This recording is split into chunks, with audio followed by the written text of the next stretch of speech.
Latest updates ఎప్పటికప్పుడు పొందడానికి Big TV WhatsApp channel follow అవ్వండి. లింక్ డిస్క్రిప్షన్ లో ఉంది. ఆ ఉమ్మడి జిల్లాలో గత 10 ఏళ్లు ఒక వెలిగిన బీఆర్ఎస్ పార్టీ ఇప్పుడు బాగా గడ్డు పరిస్థితిని ఎదుర్కొంటుందా?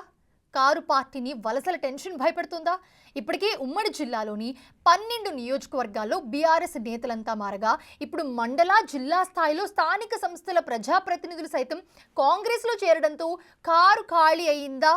జిల్లాల్లో ఉన్న మున్సిపాలిటీలన్నీ కాంగ్రెస్ ఖాతాలోకి చేరడంతో పార్టీని నడిపించే నేతలే కరువయ్యారా? ఏం చెయ్యాలో దిక్కుతోచిన స్థితిలో ఉన్న గులాబీ బాస్ని రాబోయే స్థానిక సంస్థల ఎన్నికల మ్యాటర్ కలవరపెడుతుందా?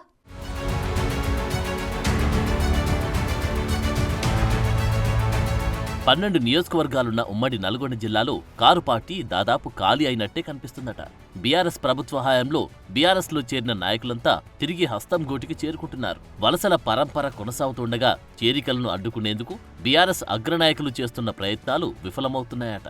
జిల్లాలోని ఆయా నియోజకవర్గాల్లో పలు సామాజిక వర్గాల ఓటర్లను ప్రభావితం చేయగలిగే ప్రజాప్రతినిధులంతా గుంపగుత్తగా కాంగ్రెస్ పార్టీలో చేరిపోవడం గులాబీ బాస్ని కలవరపెడుతుందట.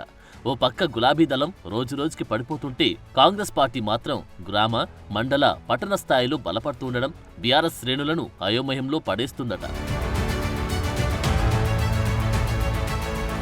ఉమ్మడి నల్గొండ జిల్లాలో ఉన్న 2 లోక్సభ స్థానాల్లో ప్రభావం చూపగల బలమైన నేత తెలంగాణ శాసన మండలి చైర్మన్ గుత్తా సుఖేందర్ రెడ్డి సైతం బీఆర్ఎస్ పై విమర్శలు గుప్పిస్తున్నారు. ఇక ఆయన కుమారుడు గుత్తా అమిత్ రెడ్డి కాంగ్రెస్ లో చేరడం, తెలంగాణ డైరీ చైర్మన్ గా నియమించడం కూడా కాంగ్రెస్ పార్టీకి మరింత ప్లస్ గా మారిందట. దీంతో జిల్లాలో పార్టీని నడిపించే నేతలే లేరని మీమాంసలో ఉన్నారట. అంతేకాకుండా ఉమ్మడి నల్గొండ జిల్లాలో సూర్యాపేట మినహా అన్ని మున్సిపాలిటీలు కాంగ్రెస్ ఖాతాలో చేరాయి. ఎంపీపీలు, జెడ్పీటీసీలు, మాజీ సర్పంచులతో పాటు బడా చోట లీడర్లందరూ గుంపగుత్తగా కాంగ్రెస్ కూటికి చేరిపోవడం బీఆర్ఎస్ అధినేతకు తలనొప్పిగా మారిందట. ఏం చేయాలో దిక్కుతోచని స్థితిలో ఉన్న బీఆర్ఎస్ కు స్థానిక సంస్థల ఎన్నికల్లో పోటీ చేసే నాయకులే కరువయ్యారనే గుసగుసలు వినిపిస్తున్నాయట. మునుగోడు, భువనగిరి, ఆలేరు, తుంగతుర్తి నియోజకవర్గాల్లోని మున్సిపాలిటీలో అవిశ్వాస తీర్మానాలతో బీఆర్ఎస్ పాలక వర్గాలను గద్దెదింపారు.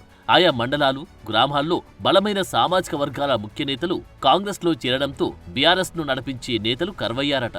10 ఏళ్ల బీఆర్ఎస్ పాలన సమయంలో అన్ని పార్టీల నాయకుల రాకతో కిటకిటలాడిన బీఆర్ఎస్ పార్టీకి ఇప్పుడు కనీసం స్థానిక నాయకులే లేకుండా పోయారనే చర్చ జోరుగా జరుగుతుందట. ఒకవైపు అసెంబ్లీ, పార్లమెంటు ఎన్నికల్లో ఘోర పరాజయం నుంచి గులాబీ బాస్ కోలుకోకముందే పార్టీలో వలసల పర్వం నడుస్తూ ఉండడం ఆందోళన కలిగిస్తుందట. అన్ని చక్కబెట్టాల్సిన ప్రతిపక్ష నేత కేసీఆర్ ఫామ్ హౌస్ కే పరిమితమవుతున్నారనే విమర్శలు మూటగట్టుకుంటున్నారు. పార్టీ కార్యక్రమాల్లో ప్రత్యక్షంగా, పరోక్షంగా ఎక్కడ కనిపించకపోవడం ఆ వాదనలు మరింత బలపరుస్తున్నాయి. ఇక వర్కింగ్ ప్రెసిడెంట్ గా ఉన్న కేటీఆరే పార్టీ కార్యక్రమాల్లో పాల్గొంటున్నారు. అయితే వర్కింగ్ ప్రెసిడెంట్ గా ఉన్న కేటీఆర్ విఫలమయ్యారని సొంత నేతలే ఎత్తి పొడుస్తున్నారట.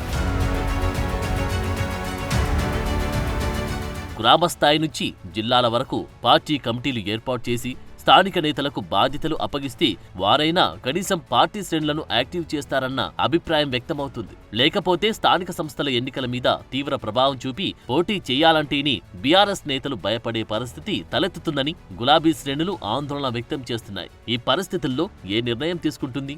పీకల్లోతు కష్టాల్లో కూరుకుపోయిన బీఆర్ఎస్ ని జిల్లాలో నడిపించే నాయకులు వస్తారా? పార్టీ క్యాడర్ను యాక్టివ్ చేసే బాధ్యతను ఎవరు తీసుకుంటారని జోరుగా చర్చ జరుగుతుందట. తెలంగాణలో 2 సార్లు అధికారంలోకి వచ్చి రాష్ట్రాన్ని 10 ఏళ్లు పాలించిన బీఆర్ఎస్ గడ్డు కాలాన్ని అధిగమించేందుకు ఏం యాక్షన్ తీసుకుంటుంది? పార్టీ క్యాడర్ని మళ్లీ యాక్టివ్ చేసే బాధ్యతలను ఎవరికిస్తారు?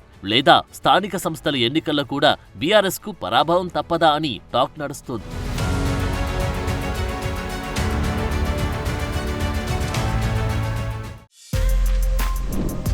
For more videos like this, subscribe Big TV channel.